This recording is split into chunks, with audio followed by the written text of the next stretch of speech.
9/11 changed the world in a way that the people that really did it, who we're going to get into, wanted the world to change.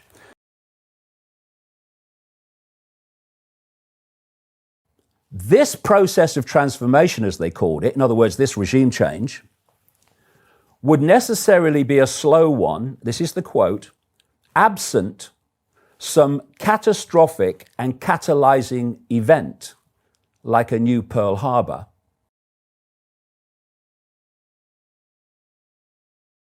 One heck of a lot of people have no idea that 3 buildings fell on 9/11. There was the 2 World Trade Center towers. There was Building 7. So Building 7 was a 47-story steel frame building. And it fell at 5:20 in the afternoon on 9/11, having not been hit by a plane. And if you look at it, you can go on the internet, put in YouTube Building 7 collapse. You will see the most obvious controlled demolition you will ever see. The first 2.5 seconds of that building falling were in free fall speed because what was below, as the top fell, had already gone because it was a controlled demolition. You see every now and again, you see on the news, you see stadiums blown up and big towers come down and they fall. They don't fall over where they can hit other buildings. They fall on their own footprint. It's exactly what Building 7 did. What the official story says, and this is the official government explanation of why Building 7 fell, was because of office furnishings fires, which would never even get close to the heat necessary to destabilize a building. And Building 7 coming down through fire, not even from a plane hit, but from office furnishings, official story, makes it before and since, in the whole of architectural engineering history, the first steel frame building to fall and collapse because of fire. As synchronicity would have it, this very week, the University of Alaska, Fairbanks, has produced a report after a 4-year study into asking the question, could Building 7 have fallen because of fire? And they've said, these are academics and engineers and building people, no way could Building 7 have fallen through fire. And you know who told us it was? Larry Silverstein, the owner.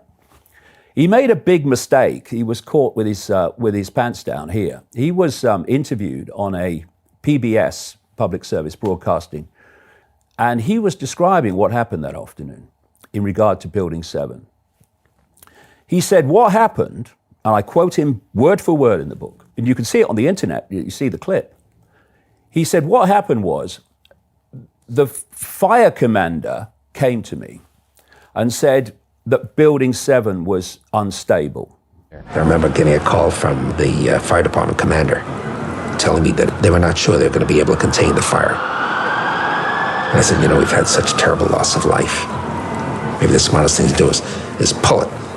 And they made that decision to pull, and then we watched the building collapse. One, that fire commander has never come forward and said, yes, we had that conversation. Never happened. First of all, fire officers do not demolish buildings. Experts do. And secondly, it takes weeks to put the charges in the right places within a building the size of Building 7 for the building to be made to fall on its own footprint in a controlled demolition, which is exactly what Building 7 did. Then you look at the Twin Towers. The Twin Towers fell in free fall speed, a mean figure of about 10 seconds. And the official story is that the towers fell because the weight of the falling debris above was pancaking and collapsing the building below. Well, hold on a minute.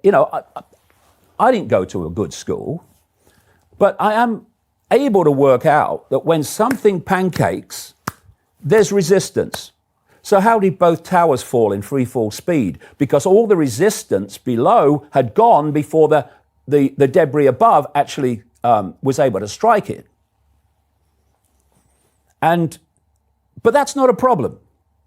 Not a problem. What you do, Brian, is you get experts in, building experts.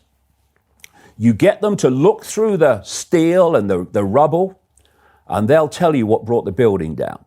If there were charges in the building, they will be able to find that. So it's not a problem, except the man in overall charge of the criminal investigation into 9/11 was a guy called Michael Chertoff, a rabid ultra-Zionist extremist who oversaw the whole criminal investigation.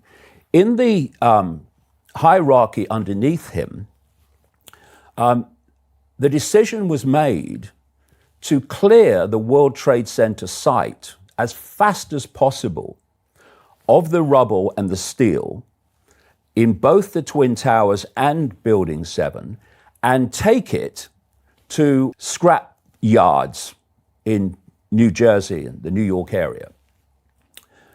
The rubble was taken away by an ultra-Zionist controlled company, and they used GPS tracking for the trucks because they said the contents is so sensitive. When they got it to the scrap yards owned by ultra-Zionist companies, they cut the steel up immediately into short lengths, put them on ships and shipped them out to Asia for smelting to become someone's fridge. Tell me what this means in terms of contempt for those people.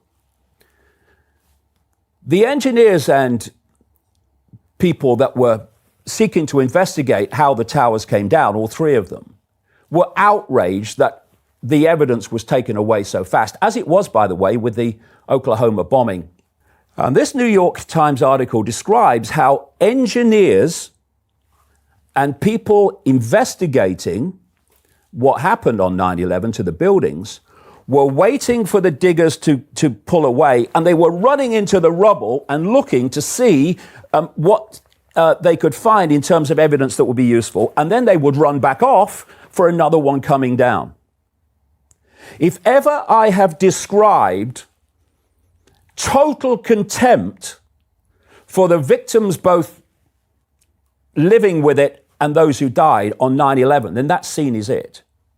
So why would a government, military intelligence network not make 9/11 the most painstaking, thorough investigation into a terrorist attack in human history? Instead, they want to rush away, get the evidence out of the way so experts can't establish beyond doubt, how those buildings came down. It's an extraordinary story. And every area of 9/11 has this theme of contempt for those who died and loved ones left behind, and efforts to hide the truth of what happened. 1979, a guy called Issa Harel was interviewed by an American Christian Zionist journalist. Issa Harel was called the father of Israeli intelligence, Mr. Big. He was involved for a massive amount of time. And he said to this journalist in 1979 that he thought there was going to be an attack by Muslim extremists on your biggest building in New York. Also in 1979, a man called Benjamin Netanyahu organized a conference in Jerusalem and then organized another one in 1984 in America, focusing on Arabic terrorism and the need to have preemptive strikes on countries to stop terrorism. And also he wrote a book on the same subject and introduced the concept of a war on terror and weapons of mass destruction also came up in the same period. Then in 1996, an American Israeli called Richard Pearl, who was had a major Pentagon post during 9/11, with other ultra-Zionists, wrote a document for the then Prime Minister, Benjamin Netanyahu, called A Clean Break, in which they called for the removal of Saddam Hussein, basically a war on terror, targeting Iran, targeting Syria, and what have you, Iraq with Saddam Hussein. Following year, in 1997, in America, an organization was formed called the Project for the New American Century. This was a think tank co-founded by two absolute ultra-Zionist extremists called William Crystal and Robert Kagan.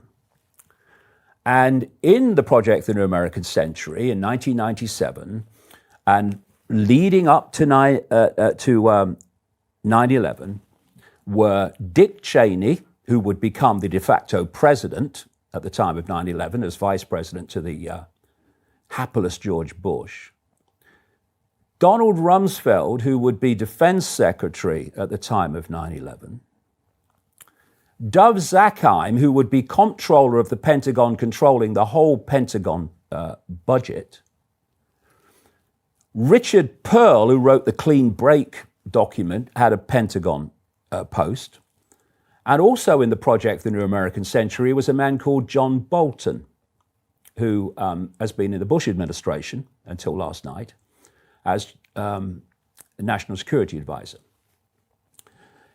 In September 2000, oh, by the way, this group then wrote to the then President Clinton, urging him to basically invade Iraq and remove Saddam Hussein. This was 1998 they did that. In September 2000, 1 year to the month before 9/11, the Project for the New American Century produced a document calling for American troops to, quote, fight and decisively win multiple theater wars, to regime change in a list of countries. And the countries they listed were Iraq, regime change, Libya, Syria, Iran, North Korea, Lebanon, and others, including Sudan. Leading, it said, this document, to regime change in China. But this document said in September 2000, this process of transformation, as they called it, in other words, this regime change, would necessarily be a slow one, this is the quote, absent some catastrophic and catalyzing event, like a new Pearl Harbor, that would be a problem that would justify the solution, which was the agenda in this document. These people that wrote that came to power in the Pentagon and the White House in January 2001. And the ultra-Zionist Michael Chertoff was appointed head of the criminal division of the Justice Department, who would then, by that role, oversee the criminal investigation into 9/11, non-investigation actually. And in September 2001, America had what Bush called at the time our Pearl Harbor, the Pearl Harbor of the 21st century. As a result of that, this list of countries started being ticked off. And I quote a New York Times report just after 9/11, revealing that on September the 19th and 20th, a group called the Defense Policy Board, including all these characters, including Richard Perle, had met to plot the overthrow of Saddam Hussein. This is days after 9/11. This was planned from the start.